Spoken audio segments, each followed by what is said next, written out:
Falenderojmë Allahun subhanahu wa taala për mirësitë edhe begatitë e panumërta që na i ka dhënë. Paqja, mëshira dhe begatitë e Allahut qofshin mbi kororën e profecisë, mbi zotërinë e njerëzimit, mbi Muhammedin sallallahu alaihi wasallam, mbi familjen e tij e cila ishte fisnike, mbi shokët e tij të cilët ishin besnik dhe mbi të gjithë ata të cilët pasojnë edhe ndjekin rrugën e tij deri në ditën e takimit me Allahun xhallahu ala. Secili prej nesh e ka lënë jetën nëpërmjet disa elementeve që i vlerëson. Dhe njeriu konform vlerësimit të gjanave të caktuara, aq edhe më tepër ja din vlerën dhe mundohet me rujt ata. Dhe në kundërtën, duke qenë ignorant në vlerësimin e gjërave të caktuara, konform kësaj, ande edhe nuk është shumë koshient në ruajtjen atyre sendeve që i posedon, apo që duhet t'i akceptoj e një kështu me radhë. Pra natyrshmëria e njeriu është e tillë. Atë se çka vlerëson dikush në zemrën e tij dhe çka e madhnon, qoftë materia apo jo materia, atë rrjedhimisht ka për ta çmuar dëgja dhe rrjedhimisht ka për qenë kujdesi i tij bajagi i madh ka shirutjes së asaj gjaje. Nga ana tjetër, nëse nuk e çmon, nuk e vlerëson, nuk e madhnon, rrjedhimisht nuk ka pozitë të mirë në zemrën tënde. Çështjet e vlerësimit janë relative, secilin nga ne, në çështjet e dynjas apo në çështjet që nuk janë të dynjas. Duke qenë të tilla se janë relative, kanë qenë relative për gjatë historisë tek të gjithë popujt. Madje Allahu xhallahu ala na tregon në Kur'an se me gjithë vlerën që e kishte, me gjithë shpalljen hyjnore që i kishte zbrit atij pejgamberi, me gjithë pozitën të madhe që e kishte tek Allahu xhallahu ala, nga se sikur vetëm atë njeri mi pavu një peshore dhe gjithë njerëz e tjerë të atij zamani në një peshore, ai kishte pas peshë më të çmueshme tek Allahu xhallahu ala. Peshora e tij kishte anu ka ai njeri edhe pse ka qenë i vetëm. Mirë, po duke qenë i tillë, njerëz nuk është se ja kanë ditë vlerën. Duke qenë i tillë, njerëz nuk është se ja kanë bërë mall shumë dhe si rrjedhoi ka arrit aty ku ka arrit, siç e përshkruan edhe historia. Thot Allahu xhallahu ala në Kur'an: "Wa sharahu bi thamanin bakhsin darahima ma'duda." Për Jusufin alayhis salam. E kanë ble, e kanë marrë dhe e kanë shit si rob për disa qindarka shumë të vogla. Disa qindarka shumë të vogla nuk kishte vlerë as në shitje. Madje me atë stabilitetin dhe me atë normën çka ishin edhe rob tjerë, madje as nivel me ta nuk ishte. Shumë më poshtë e morën edhe e shitën Jusufin alayhis salam, diçka që nuk kishte shumë vlerë. S'kishte shumë vlerë tek ta që e shitën, dhe s'kishte shumë vlerë tek ata të cilët e blen me disa qindarka shumë të vogla. Mirë po, tek Allahu xhallahu ala, pati pozitë shumë të madhe, pozitë që njerëz nuk ja ditën vlerën dhe nuk e çmuan, mirë po ata të cilët ja ditën vlerën Jusufit alayhis salam dhe e çmuan, përfundimi ishte si dita me natë mes këtyre dy lloj taborave. Andaj Allahu xhallahu ala të tillë e ka bërë jetën dhe e ka zbrit shpalljen hyjnore, e ka zbrit revelatin hyjnore, konform në hijen e një kësaj, njeriu duhet me hulumtu dhe me kërku dhe me gjetë vlerën të cilën e kanë disa gjana tek Allahu xhallahu ala dhe nga ana tjetër vlerën e kundërt që e kanë në raport me dynjan disa gjana tek Allahu xhallahu ala. Njerëzit, nëse unë marr dhe ju tregoj edhe ju them që në ditë sotit Allah ka njerëz që qasjen karshi shpirtave e kanë me një madhni të caktuar. Saqë njerëz në ditë sotit Allah mushin me qumsht dhe e nxjerrin natën para dere, se ndoshta ka shpirta të liq e na nuk e dim dhe konform nëse pihet aja pri qumshtit, ata shpirta të liq është dëshmi për ne se i kena një këtu prezant. Njeriu qaset dhe madhnon diçka tjetër vetëm duke qenë ignorant ka shpalljes hyjnore. Vjen edhe vlerëson dhe madhnon diçka, madje edhe frigohet për asaj, pse? Vetëm se nuk ka qasje ashtu siç duhet shpalljen hyjnore.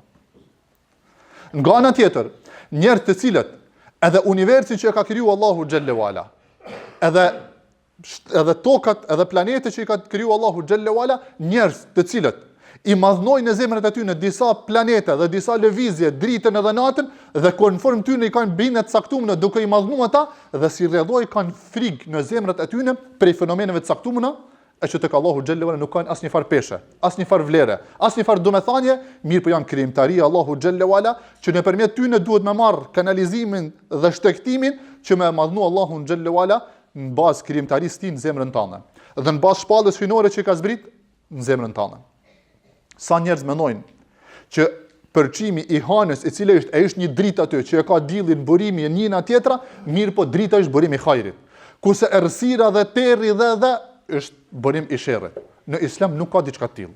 Nata dhe dita në hijen e saj që e bën jetën besimtari ku Allahu xhallahu ala e ka bën natën si rahatim dhe pushim dhe ditën si aktivitet dhe si angazhim, mirë po gjitha kjo është me meditu për dobësinë tënde që ke nevojë për pushim dhe fjetje dhe gjumë dhe për madhnin Allahu xhallahu ala i cili nuk e merr as kotja as gjumi, e nuk lodhet, as nuk han, as nuk pin, mirë po ka krijuar çdo gjë dhe këtë krijimtari që e ka bë Allahu xhallahu me përpikmëri e lën deri në moment caktuar deri kur të vinë shkatrimi i çdo gjaje. Në raport me këtë, njerëz në vazhdimsi duke mos u njoft shpallën hyjnore, ndoshta madhnojnë disa gjëra kërcë disa tjerave, ndoshta zemra e dopt për momentin e caktuar madhnon diçka që nuk madhnohet, e një kështu me radhë, mirë po, kjo ka ndodhur në kohën e pejgamberit sallallahu alaihi wasallam.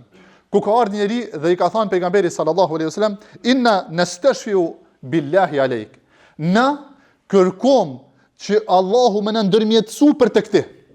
Nga se e ka pa pejgamberin sallallahu alaihi wasallam dhe ka pa bukurinë e tij dhe e ka madhnu shumë në zemrën e tij atë zotni sallallahu alaihi wasallam, mirë po, nuk ka ditë mirë me majt ekuilibrin e madhnimit kaq asaj figure sallallahu alaihi wasallam, tek përfundimi tha, na ndërmjetësojmë tek Zoti që të paktën ndërmjetësona tek Allahu që të paktën me ty mi pas raportet mirë, mu afru tek ti.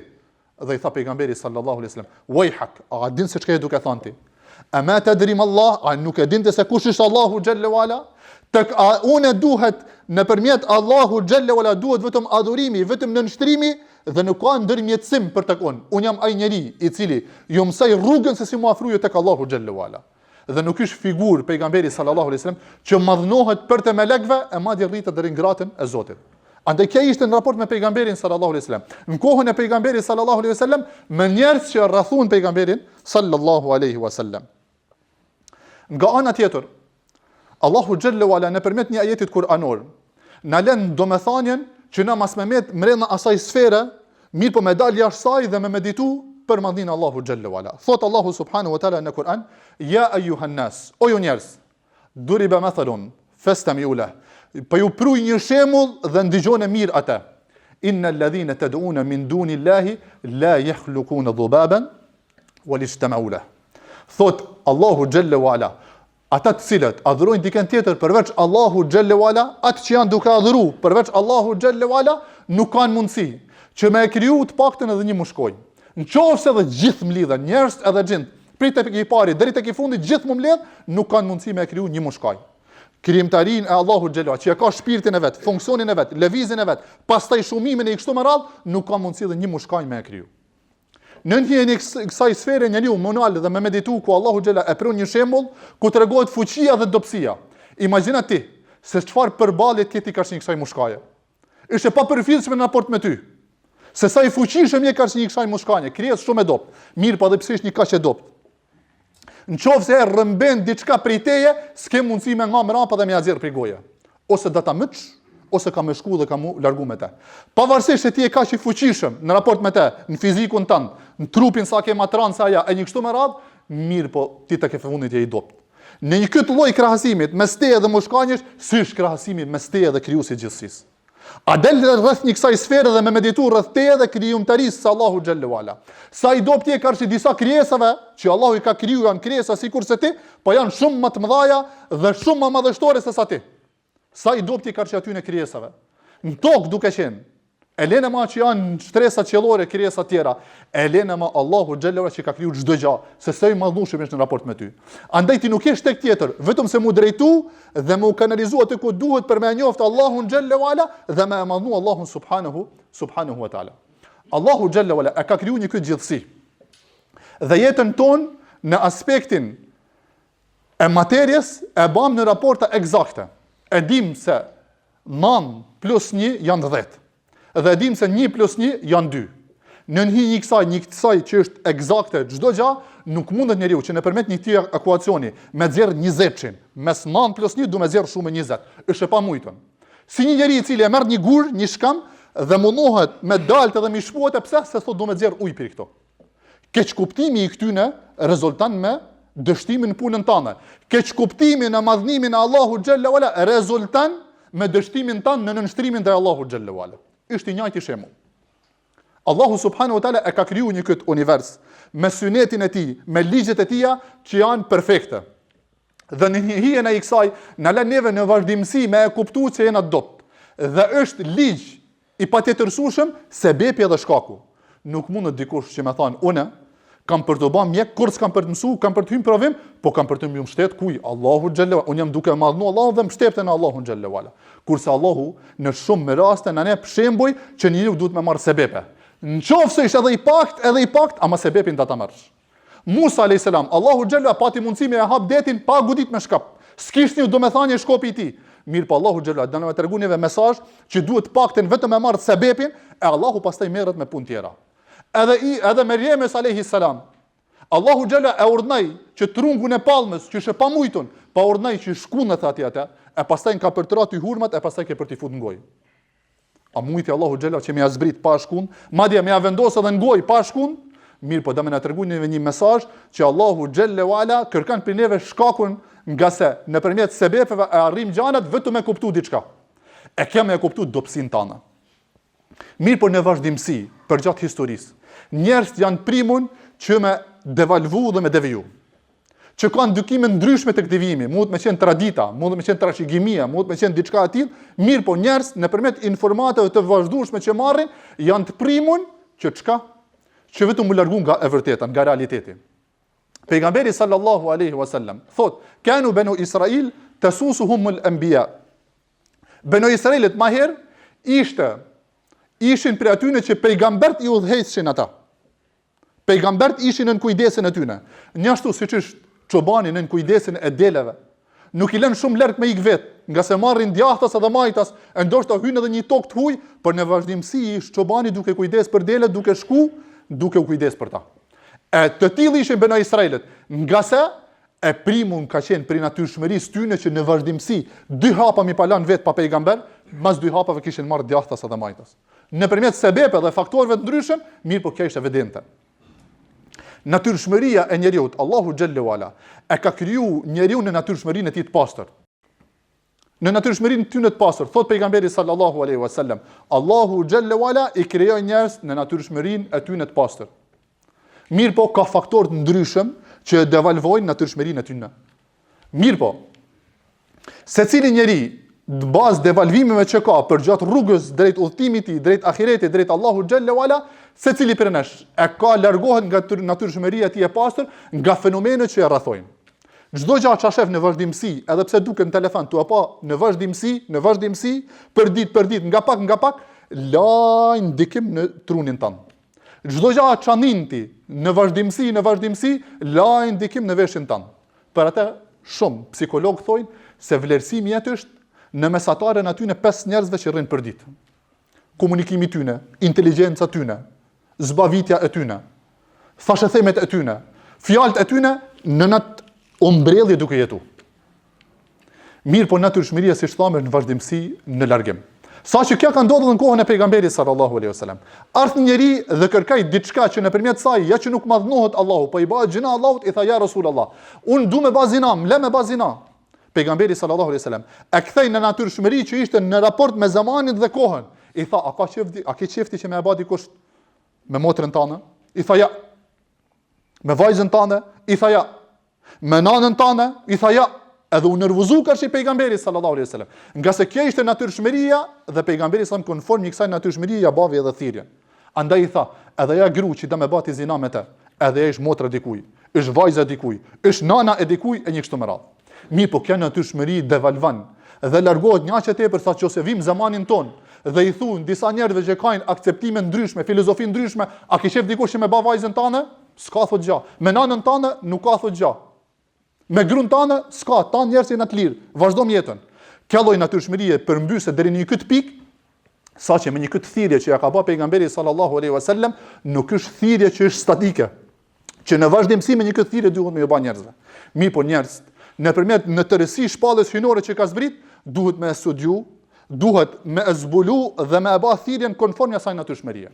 Dije se në ditë sotit njerëz më tepër kanë nevojë në nivelin global, më tepër që mi bë thirrje që mu kthyn në natyrshmërinë e tyre njerëzore, e pastaj mbi ta me zbrit shpallën hyjnore. Nga se si ta merr shpallën hyjnore, mi zbrit mbi ta është shumë larg dhe nuk e kuptojnë. Madje ti dukesh i çuditshëm për ta. Është sikur një njeri i cili jeton në një vend, shkan në një vend ku i vjen ku ndërman erë keqe. Për momenti kur shkan aty, çfarë erë ndin? A ndin rahati? Shumë e erë është e pakëndshme me ta. Po nëse rrin aty një sahat, 1 sahat e gjys, 2 sahat, 2 sahat e gjys, 3 sahat e kështu me radhë, ai akomodohen te dhe nuk i bën shumë havale atij. Ky njeri mundet që në atë vend me thirrë dhe miq, me ardh me nej. Edhe i duket diçka më së normale, nga që është akomoduar në atë zonë dhe në atë vend. Dhe njerëz kur vinë, mundet dikush edhe me vu një masë s'mundet me njerën, ky është ai që e shortan thotë, çka ke? Është shumë normale. Ose njeriu i cili rrin terr në një vend në errësirë, rrin kohë gjatë dhe e merr më një herë edhe e pron aty në bardh xhamis. Ky më një herë nget me hyn terr. Pse? Se trupi i tij është mësuar, nuk drita i bën për momentin më një herë në ballafaqimi me dritën, i bën atij dëm. Çka duhet ky? Dal ka dal, mu akomodu derisa arrin aty. Edhe natyrshmëria një që lër ka ik. Saqë njerëz duhet dalin ka dalë, mi thirr njerëz në natyrshmërinë e pastër, në konform logjikës, e pastaj mbi ata me zbrit shpallën hyjnore. Nga se pejgamberi sallallahu alaihi wasallam na ka bë me dije dhe na ka bë thirrje se akhiru zaman nuk vjen ndryshe. Akhiru zaman ke për të pa çudira dhe llahtari që njerëz kanë më çudit. Pse? Nga se pikë parë është se përmbyset natyrshmëria e njerëzve. Një këtë natyrshmëri të pastër që ka kriju Allahu xhalla wala, një këtë natyrshmëri e pastër fillon edhe përmbyset, saqë përmbysja e cila është vështirë për më kthynë në binart e duhur. Andaj secili prej nesh duhet me pas parasysh që me qenë vigilant edhe tek ti, edhe tek ata që vinë pas teje, dije se fazat dhe mundësit e devijimit i ketë përditshme, ti jeton me ta, edhe pse vjen xhami, edhe pse falesh, jeton me ata fenomene që e prishin natyrshmërinë dhe nuk je duke vrejt. Pavarësisht se vjen xhami dhe falesh, dhe e ke një fuqi kushtimisht me thënë gravituese që drejton drejt Allahu xhalla wala, mirë po, fetarin tënde si para 10 vjetëve, si sot, si para 5 vjetëve, si sot, si para 15 vjetëve, si sot, ndoshta është në vyshkja, edhe pse fal 5 vakte, edhe pse vjen. Ndoshta jeton në vazhdimsi me koncepte të gabuara, nga se nuk din ku ke boshllëkun nga ky ku ka hy dhe ku ta ka prish natyrshmërinë tënde. Elusim Allahun xhalla wala, që më na udhëzu dhe më na drejtu. Elusim Allahun xhalla wala, që më na ruajt natyrshmërinë tonë pastër, dhe elusim Allahun xhalla wala që më na fal edhe më na mëshiroj.